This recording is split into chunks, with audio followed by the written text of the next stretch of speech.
Hi, Bob Morrow from emailhomes.ca and Venture Property Investments. I want to talk today about the buying dilemma during the pandemic. Are people still buying out there? Well, the quick answer is yes, they are. The government's told us that any transaction has to be an essential. How we determine that, nobody says. So I'm finding that for investing, it's not really essential. So it's very difficult for me to justify taking somebody out, even if they wanted to. On the other side, if a seller is desperate, then they have good reason to need to sell, and if that house is good for us, then we have every right to go and buy it. So that's how I'm kind of justifying things right now. I did look at a property yesterday, didn't go, I just went by myself. So it is possible to do these things, and people are buying, but as an investor, that's not really the problem. Showings are not the problem right now. If you really wanted to go see a house, I could show you. But the question is, why would we want to do it now? And I know I've discussed this before, but things have changed a little bit, and I wanted to give you a bit of an update. So first of all, construction.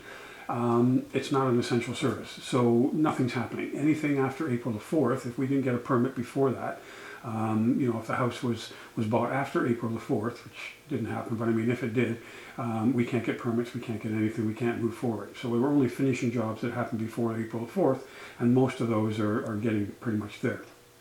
So homes that are closing this month, for some of my clients, we won't be able to do anything right away unless this is lifted. Now, Montreal apparently is lifting this. I think they're basically focusing on hospitals and things to do with essential services. I'm not sure they're going to open it up to residential. Some construction guys disagree with me, but if they do, that would be great. Then we could get back into the swing of things, especially with properties that are closing now. It would give us more purpose to go on, consider buying something now, if the construction guys can work. But added to that is the material supply line is very slow. It's very difficult for these guys to get materials even on their own projects that they're doing. One of my guys says he has to book about a week in advance in order to get materials. That's not too bad, but he does have to plan a lot better than he used to in the past. Secondly to that is permits. We can't get permits. I mean, in Brantford, the city's only allowing applications once a week. So everybody's doing that. They were hopefully moving to online, but even then, there's not many staff there, and it's just not happening very quickly. And right now, they don't have to give a permit, so they're not going to. So my question is, if you buy a house now, nothing's going to happen. We can't get permits, we can't get construction, so why would you buy it now?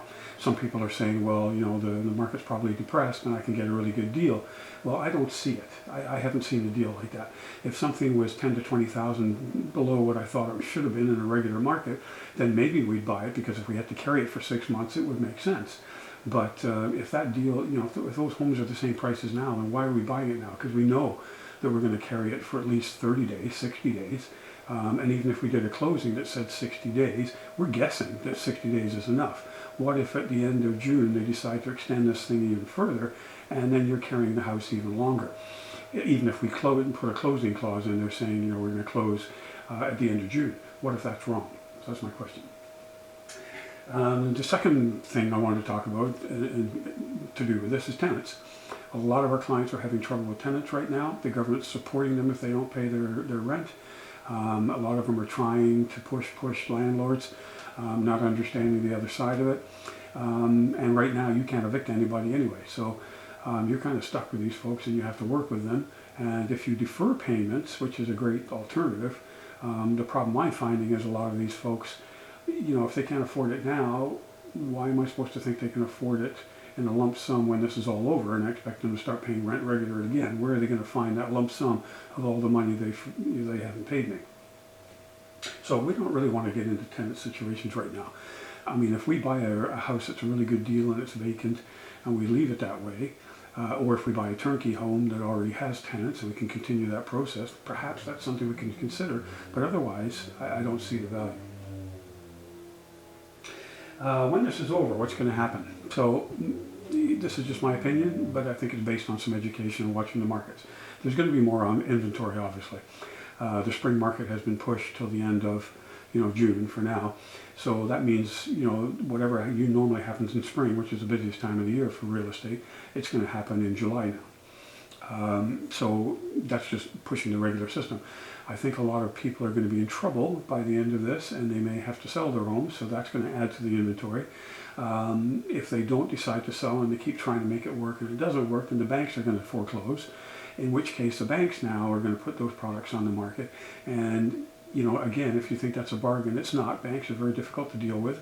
They don't follow any of the rules that real estate agents do.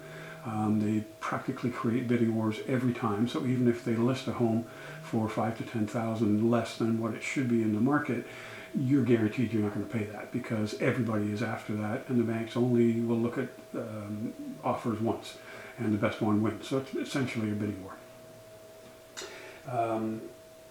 You're going to see some overvaluated. People have asked me, do I think that house prices are going to go down? No, if anything, they're going to go up.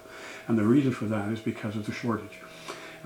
It was a buyer's market just before COVID-19. It's going to become a seller's market, or a balanced market, in the sense that agents are going to overvalue the houses now because everybody's out there, everybody wants them, so they're going to raise the prices because people are going to pay it. It's that simple.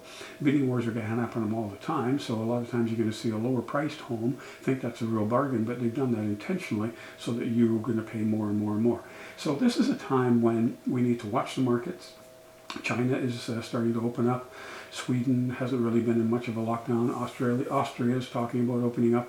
We need to watch those markets and see what happens in the real estate market, because that's what's going to happen here more or less. Canada has done a great job in controlling this thing, but as soon as this market opens up again, the economy has to recover and people are going to try and rush that. My advice is that we stick to our model. We stick to always having a cash flow property, and we look for the right properties. So that may happen right away. It may not. But if you're in touch with me and we're out there having a look, that's what I'm going to be doing as soon as I'm able to do so, and then we can move forward. Hopefully you'll be with me at that point, and we'll be still looking for the same products. I don't think you're going to find bargains, but we're going to be looking for the same products. There just might be a lot more inventory, that's all.